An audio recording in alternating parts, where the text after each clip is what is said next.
structure. Today, we will discuss the physical theory of Pierre Duhem. Writer, Pierre Duhem. Field, Physical Theory. Composition, 2 parts, 11 chapters, 9 appendices. Main theme, the structure of physical theory. Secondary themes, the mathematization of physics, the underdetermination of theories, primary qualities, quantity and measurement, Aristotle and Newton, crucial experiments, hypotheses. Historical context. A practicing Catholic and believer, anti-Republican and anti-Dreyfusard, Pierre Duhem was nonetheless a major scientist and a key thinker on the nature of physical theory. His approach remains of interest to historians today, as well as to epistemologists and scientists.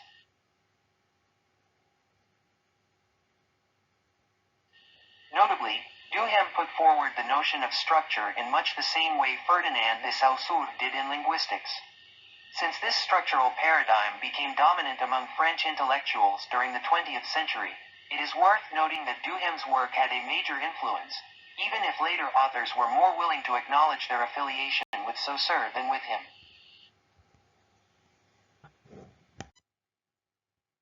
Pierre Duhem was openly Catholic and maintained that physical science was compatible with Catholicism. However, he did not impose dogmatism in this area, believing instead in the independence of science from metaphysics. What I have said about the method by which physics proceeds, and about the nature and scope that must be attributed to the theories it constructs, does not prejudge the metaphysical doctrines or religious beliefs of those who accept my arguments. In the progress of physical science, as I have tried to define it, the believer and the unbeliever can work together.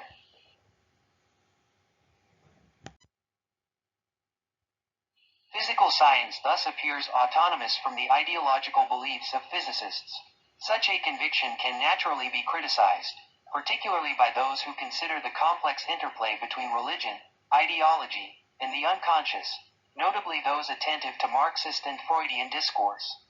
However, by proposing a structure for scientific theory, Duhem intends to show that the difficulties encountered by science are not due to external problems, but that the very nature of science is to be inhabited by a doubt for which the scientific structure provides the reasons.